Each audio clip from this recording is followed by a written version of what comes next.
ಎಲ್ಲರಿಗೂ easy way to learn Kannada ಚಾನಲ್ಗೆ ಸ್ವಾಗತ. ಈ ವಿಡಿಯೋದಲ್ಲಿ ನಾವು 10ನೇ ತರಗತಿ 2ನೇ ಪಾಠವಾದ ಕಾಶ್ಮೀರಿ ಸೇಬ್ ಇದರ ಬಗ್ಗೆ ತಿಳಿದುಕೊಳ್ಳೋಣ. ಮೊದಲನೇ ಪಾಠ ಅಂದರೆ ಕವಿತಾ ಮಾತೃಭೂಮಿ, ಅದರ ಬಗ್ಗೆ ನಾನು ಪಾಠ ಮಾಡಿದ್ದೇನೆ. ಅದರ ಲಿಂಕ್ ನಾನು ಡಿಸ್ಕ್ರಿಪ್ಷನಲ್ಲಿ ಕೊಟ್ಟಿದ್ದೇನೆ, ನೀವು ಅದನ್ನು ನೋಡ್ಕೊಳ್ಬೋದು. ವಿಡಿಯೋವನ್ನು ಕೊನೆವರೆಗೂ ನೋಡಿ. ನಾನು ಇಂಪಾರ್ಟೆಂಟ್ ಕ್ವೆಶನ್ ಬಗ್ಗೆ, ಇಂಪಾರ್ಟೆಂಟ್ ವರ್ಡ್ಸ್ ಬಗ್ಗೆ ನಾನು ಇದರಲ್ಲಿ ಹೇಳ್ತೇನೆ. ಸ್ಟಾರ್ಟ್ ಮಾಡೋಣ ಬನ್ನಿ. ಈ ಒಂದು ಪಾಠದ ಕವಿ ಬಂದ್ಬಿಟ್ಟು ಪ್ರೇಮಚಂದ್ರಜಿ ಅವರು. ಇಲ್ಲಿ ನೋಡಿ, कल शाम को चौक में 2-4 ज़रूरी चीज़ें खरीदने गया था. पंजाबी मेवा फरोश की दुकानें रास्ते ही में पड़ती है. मेवा फरोश ಅಂದರೆ ಫ್ರೂಟ್ ಸೇಲರ್ಗೆ ಹೇಳ್ತೀವಿ ನಾವು. एक दुकान पर बहुत अच्छे रंगदार गुलाबी सेब सजे हुए नज़र आए. गुलाबी ಸೇಬ್ ಅಂದರೆ ಗುಲಾಬಿ ಬಣ್ಣದ ಸೇಬ್ ಏನವರಿಗೆ ಕಾಣಿಸ್ತು. ಯಾರಿಗೆ? ಪ್ರೇಮಚಂದ್ರಜಿ ಅವರಿಗೆ. जी ललचा उठा. आजकल शिक्षित समाज में विटामिन और प्रोटीन के शब्दों में विचार करने की प्रवृत्ति हो गई है. ಇವತ್ತು ಶಿಕ್ಷಿತ ಸಮಾಜದಲ್ಲಿ ಏನಂದರೆ ವಿಟಾಮಿನ್ ಮತ್ತು ಪ್ರೋಟೀನ್ ಬಗ್ಗೆ ಏನು ಜನರು ಮಾತನಾಡುತ್ತಾ ಇದ್ದಾರೆ. ಟೊಮೆಟೊ ಕೋ ಪಹಲೆ कोई भी नहीं पूछता था. ಟೊಮೆಟೊವನ್ನು ಮೊದಲು ಯಾರೂ ಕೇಳ್ತಾ ಇರಲಿಲ್ಲ. अब टमाटो भोजन का आवश्यक अंग बन गया है. ಇವಾಗೇನು ಟೊಮೆಟೊ ನಮ್ಮ ಒಂದು ಆಹಾರದ ಒಂದು ಅವಶ್ಯಕ ಅಂಗವಾಗ್ಬಿಟ್ಟಿದೆ ಅಂತ ಹೇಳ್ತಾ ಇದ್ದಾರೆ ಪ್ರೇಮಚಂದ್ರಜಿ. गाजर भी पहले गरीबों के पेट भरने की चीज़ थी. अमीर लोग तो उसका हलवाई खाते थे. ಮೊದಲೇನು ಕ್ಯಾರೆಟನ್ನು ಕೇವಲ ಬಡವರು, ಗರೀಬ್ ಅಂದರೆ ಬಡವರು ಮಾತ್ರ ತಿಂತಾ ಇದ್ರು. ಮತ್ತು ಶ್ರೀಮಂತರು ಏನು ಅಮೀರ್, ಗರೀಬ್ ಮತ್ತು ಅಮೀರ್. ಅಮೀರ್ ಅಂದರೆ ಏನು ಶ್ರೀಮಂತರು ಏನಾದರೂ ಹಲ್ವಾ ಮಾತ್ರ ತಿಂತಾ ಇದ್ರು ಅಂತ ಹೇಳ್ತಾ ಇದ್ದಾರೆ. ಮಗರ್ ಅಬ್ ಪತಾ ಚಲಾ ಹೈ ಕಿ ಗಾಜರ್ ಮೇ ಬಿ ಬಹುತ್ ವಿಟಾಮಿನ್ ಹೈ.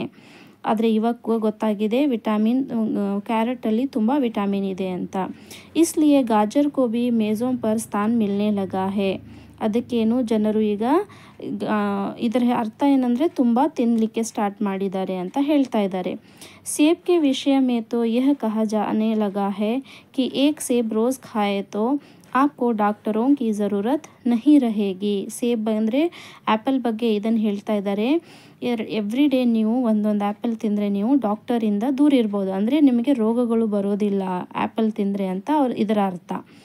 डॉक्टर से बचने के लिए हम निम्कोडी तक खाने को तैयार हो सकते हैं. ನಿಮ್ಕೋಡಿ ಅಂದರೆ ಬೇವಿನ ಒಂದು ಹಣ್ಣುಗೆ ಅಂತ ಹೇಳ್ತಾರೆ. ಅಂದರೆ ನಾವು ರೋಗಗಳಿಂದ ಉಳಿದುಕೊಳ್ಬೇಕಂದ್ರೆ ಏನು, ನಾವು ಕೆಲವೊಬ್ಬರು ಬೇವಿನ ಲೀವ್ಸ್ ಅನ್ನೋದು ಕೂಡ ತಿಂತಾರೆ, ಅದರ ಒಂದು ಹಣ್ಣನ್ನು ಕೂಡ ತಿಂತಾರೆ. ಅದನ್ನು ತಿನ್ನಲಿಕ್ಕೆ ನಾವು ರೆಡಿ ಇರ್ತೇವೆ ಅಂತ ಹೇಳ್ತಾ ಇದ್ದಾರೆ. सेब तो रस और स्वाद में अगर आम से भी बढ़कर नहीं है तो घटकर भी नहीं है. ರಸ್ ಅಂದರೆ ಜ್ಯೂಸ್ ಮತ್ತು ಸ್ವಾದ್ ಅಂದರೆ ಟೇಸ್ಟ್. ಏನು ಸೇಬೇನು ರಸ ಮತ್ತು ಟೇಸ್ಟಲ್ಲಿ ಏನು ಮ್ಯಾಂಗೋಗಿಂತ ಹೆಚ್ಚಾಗಿ ಇಲ್ಲ, ಆದರೆ ಅದಕ್ಕಿಂತ ಕಮ್ಮಿ ಕೂಡ ಇಲ್ಲ. सेब को यह स्थान मिल चुका है. अब वह केवल स्वाद की चीज़ें नहीं है, उसमें गुण भी है. हमने दुकानदार से मोल भाव किया और आधा ಸೇರ್ ಸೇಬ ಮಾಂಗೆ. ಇದೆಲ್ಲ ಹೇಳ್ತಾ ಮತ್ತೇನು ಮಾಡ್ತಾರೆ ಅವರು, ಈ ಒಂದು ಅಂಗಡಿಯಲ್ಲಿ ಆಧಾ ಸೇರ್ ಅಂದರೆ ½ kg ಸೇಬನ್ನು ತೆಗೆದುಕೊಳ್ತಾರೆ. ಆಮೇಲೆ ಏನಾಗುತ್ತಂದರೆ ಆಮೇಲೆ ಅವರು ಸೇಬನ್ನು ಪರ್ಚೇಸ್ ಮಾಡ್ತಾರೆ. ಪರ್ಚೇಸ್ ಮಾಡಿದ ಮೇಲೆ ಏನಾಗುತ್ತಂದರೆ, ಪರ್ಚೇಸ್ ಮಾಡಿ ಆಮೇಲೆ ಏನು ಮಾಡ್ತಾರೆ ಅವರು ತಗೊಂಡು ಹೋಗ್ತಾರೆ ಮನೆಯಲ್ಲಿ. ನೋಡಿ ಇಲ್ಲಿ ಪ್ರೇಮಚಂದ್ರಜಿ ಅವರು ತಗೊಂಡು ಹೋಗ್ತಾರೆ. ತಗೊಂಡು ಹೋದ್ಮೇಲೆ ಮನೆಗೆ ಹೋಗಿ ಏನು ಮಾಡ್ತಾರೆ, ಅವರು ರಾತ್ರಿ ಹೊತ್ತು ಇಟ್ಬಿಡ್ತಾರೆ. ಇಟ್ಬಿಟ್ಟ ಮೇಲೆ ನೆಕ್ಸ್ಟ್ ಡೇ ಎದ್ಬಿಟ್ಟು ಏನು ಮಾಡ್ತಾರೆ, ಪ್ರಾತಃ ಕಾಲ ಅಂದರೆ ರಾತ್ರಿ ಹೊತ್ತು ತಿನ್ನಬಾರ್ದು ಅಂತ. ಆಮೇಲೆ ತೆಗೆದು ನೋಡ್ತಾರೆ, ಅವಾಗ ಏನಾಗುತ್ತೆ, ₹1 ಆಕಾರ ಕಾ ಛಿಲ್ಕಾ ಗಲ್ ಗಯಾ ಥಾ. ಒಂದು ಸೇಬನ್ನು ತೆಗಿತಾರೆ, ₹1 ಆಕಾರದ ಏನೊಂದು ಸೇಬು ಕೆಟ್ಟೋಗಿರುತ್ತೆ. ಗಲ್ ಗಯಾ ಥಾ ಅಂದರೆ ಅದು ಕೆಟ್ಟೋಗಿರುತ್ತೆ ಅಲ್ಲಿ.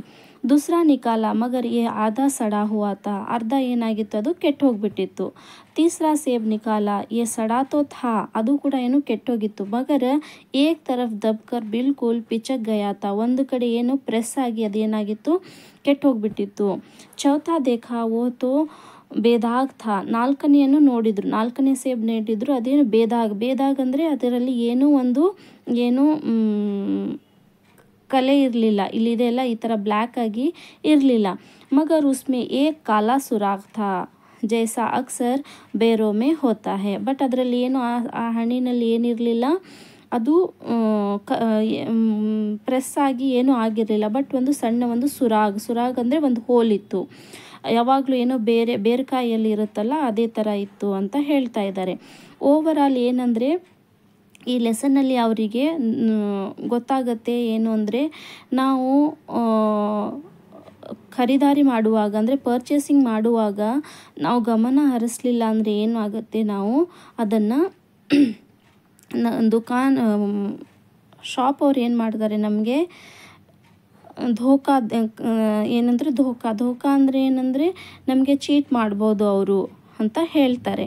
ಆಮೇಲೆ ಏನು ಅವರು ಒಂದು ಎಕ್ಸಾಂಪಲ್ ಕೊಡ್ತಾರೆ, ಏನು ಮೊಹರಮಲ್ಲಿ ಅವರು ಒಂದು ಅಂಗಡಿಗೆ ಹೋಗ್ತಾರೆ. ಅಲ್ಲಿ ಕೂಡ ಏನು ಮಾಡ್ತಾರೆ, ಅವರು ದುಡ್ಡನ್ನು ರೇವಡಿಯಾ ತಗೊಳ್ಳಿಕ್ಕೆ, ಅಂದರೆ ಅದು ಒಂದು ಬಿಳಿ ಎಳ್ಳಿಂದ ಒಂದು ಸ್ವೀಟ್ ಮಾಡ್ತಾರೆ, ಅದನ್ನು ತೆಗೆದುಕೊಳ್ಳೋಕೆ ಹೋಗ್ತಾರೆ. ಆ ಟೈಮಲ್ಲಿ ಏನಾಗುತ್ತಂದರೆ ದುಡ್ಡಲ್ಲಿ ಬಿಟ್ಬಿಡ್ತಾರೆ, ಎಕ್ಸ್ಟ್ರಾ ದುಡ್ಡು.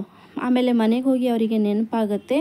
ಅವಾಗ ಏನು ಮಾಡ್ತಾರೆ, ಅವರು ಮತ್ತೆ ಹಿಂದಿರುಗಿ ಆ ಅಂಗಡಿಗೆ ಹೋದಾಗ ಆ ಅಂಗಡಿಯವನು ಏನು ಮಾಡ್ತಾನೆ, ಅವರಿಗೆ ಅವರ ದುಡ್ಡನ್ನು ಏನು ಮಾಡ್ತಾರೆ, ಕೊಟ್ಬಿಡ್ತಾರೆ. ಅದನ್ನು ಕಂಪೇರ್ ಮಾಡಿ ಹೇಳ್ತಾರೆ ಅವರು, ಆವಾಗಿನ ಕಾಲದಲ್ಲಿ ಈ ಥರ ಜನ ಏನು ಮಾಡ್ತಾಯಿದ್ರು, ನಮಗೆ ಭರವಸೆ ಕೊಡ್ತಾಯಿದ್ರು ಮತ್ತು ಅವರು ನಮಗೆ ಚೀಟ್ ಮಾಡ್ತಾ ಇರಲಿಲ್ಲ. ಬಟ್ ಇವಾಗಿನ ಕಾಲದಲ್ಲಿ ನಾವು ಮುಂದೆ ಇದ್ರೂ ಕೂಡ ಏನು ಮಾಡ್ತಾರೆ, ಚೀಟ್ ಮಾಡ್ತಾರೆ ಅಂತ ಹೇಳ್ತಾರೆ.